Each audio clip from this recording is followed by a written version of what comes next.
Olá, amigos da internet, eu sou o pastor Adilson Cunha e você está no meu canal. Antes de colocar aqui o conteúdo da lição de Escola Bíblica Dominical, eu quero trazer algumas informações.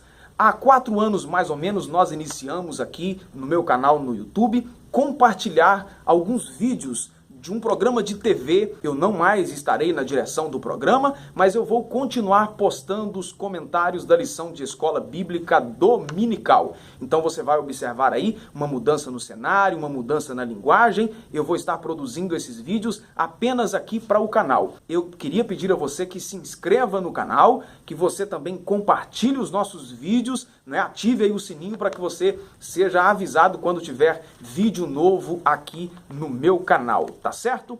Então vamos lá ao assunto de hoje, que é a lição de número 7, que nós estaremos estudando nesse próximo domingo, dia 18 de agosto de 2019, e nós vamos falar sobre mordomia dos dízimos e ofertas. Um texto clássico do Antigo Testamento sobre esse assunto é o texto áureo da lição, Malaquias capítulo 3 e o versículo 10, que diz: Trazei todos os dízimos à casa do tesouro, para que haja mantimento na minha casa.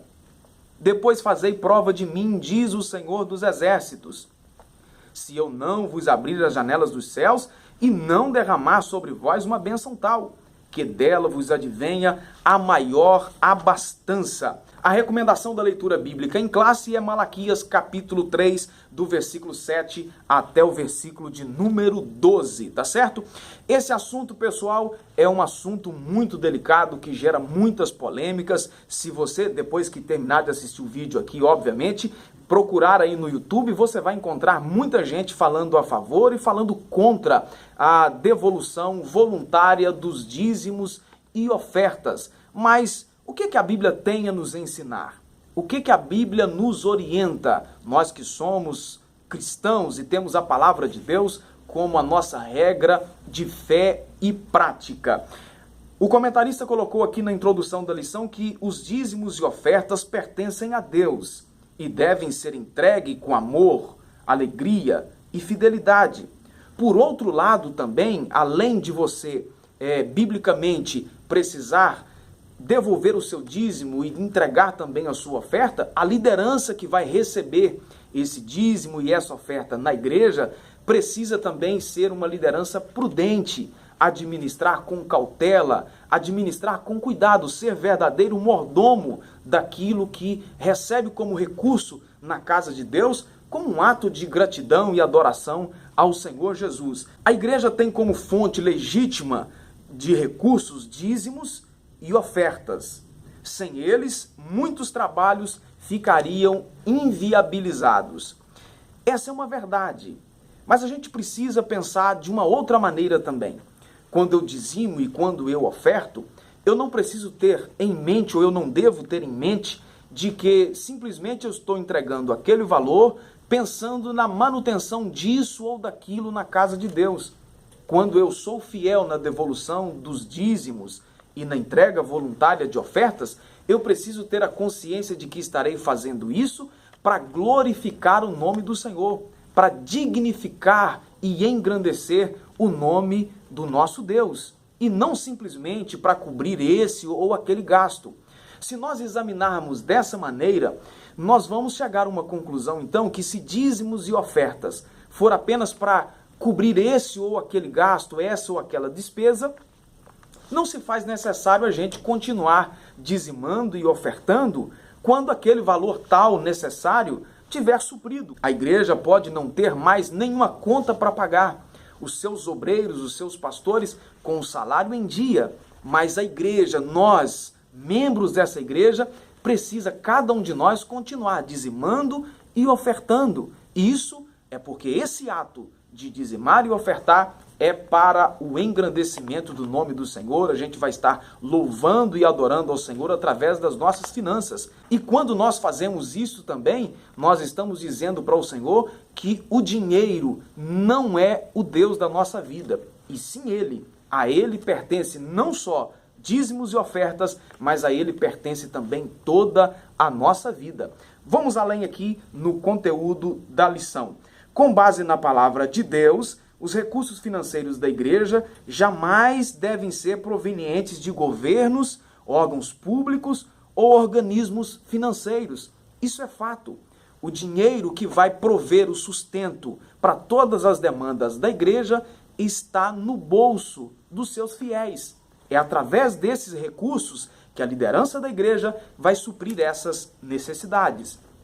Não contradizendo aquilo que eu disse anteriormente. O que eu estou dizendo é que quem vai dizimar e ofertar, ele não pode ter em mente que ele está fazendo isso apenas para cobrir esse ou aquele gasto, ou essa ou aquela demanda. Se a igreja tiver uma assistência social, uma ONG, um asilo, por exemplo, uma creche, não há problema nenhum nessa igreja receber do governo recursos, emendas parlamentares. Mas eu estou falando aqui diretamente da igreja, a instituição religiosa onde os membros fazem parte do corpo de Cristo, onde participam da comunhão, enfim. Essa instituição, de maneira nenhuma, pode receber ou pode ser sustentada com recursos públicos. No segundo tópico da lição, refazendo aqui o que eu disse no início, muitas pessoas acusam de legalistas aqueles que observam o princípio da palavra de Deus, da entrega voluntária de dízimos e ofertas. Mas a gente precisa ter algumas coisas em mente.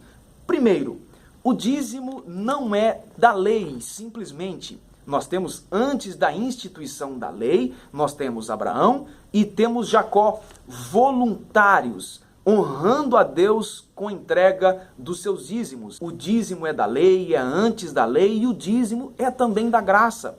Algumas pessoas questionam isso sobre a observação dos dízimos e ofertas, dizendo que não tem tantos ensinos no Novo Testamento a respeito dessa prática. Agora pense comigo, como falar para a igreja primitiva em devolver apenas 10% da sua renda, se a igreja primitiva estava acostumada a devolver 100%? A Bíblia em Atos dos Apóstolos diz que as pessoas vendiam as suas propriedades e então depositavam o valor daquela propriedade nos pés dos apóstolos. 100% daquilo que arrecadavam com a venda daquele bem. E agora, como chegar para essa pessoa e dizer que ela tem que devolver 10%, se ela estava acostumada a devolver 100%? É porque havia um entendimento, e precisa ser esse também o nosso entendimento, de que tudo aquilo que nós ganhamos pertence a Deus. Deus é dono da nossa vida, Deus é dono da nossa finança. Então, vamos lá. O dízimo, como nós já dissemos, é do Senhor. É uma maneira de você honrar a Deus com a sua vida financeira. Deus instituiu o dízimo, retomando aqui o que a gente já disse anteriormente, para manutenção da casa de Deus e, além disso, para atender também às necessidades dos órfãos e das viúvas, como se tem várias referências bíblicas. Um questionamento dos tais legalistas a respeito da devolução ou não dos dízimos e ofertas no Novo Testamento é baseado numa repreensão de Jesus aos fariseus, quando Jesus disse para eles, Mateus capítulo 23, Jesus disse: ai de vós, escribas e fariseus, hipócritas, pois que dais os dízimos da hortelã, do endro e do cominho, mas desprezais as coisas mais importantes da lei, o juízo, a misericórdia, a fé. Deveis, porém, fazer estas coisas sem omitir aquelas. Pense comigo. Se Jesus estivesse dizendo que aqueles mestres, doutores da lei, estivessem desobrigados da devolução do dízimo, ele também estaria dizendo que eles estariam livres também de praticar a misericórdia, de praticar a fé, de praticar o juízo. Eles poderiam passar a ser pessoas injustas. Mas Jesus estava dizendo que eles deveriam fazer isto, devolver o dízimo, sem omitir aquilo. Por quê? Eles estavam priorizando a entrega do dízimo e esquecendo da fé, esquecendo da misericórdia, esquecendo dos princípios fundamentais de amor ao próximo.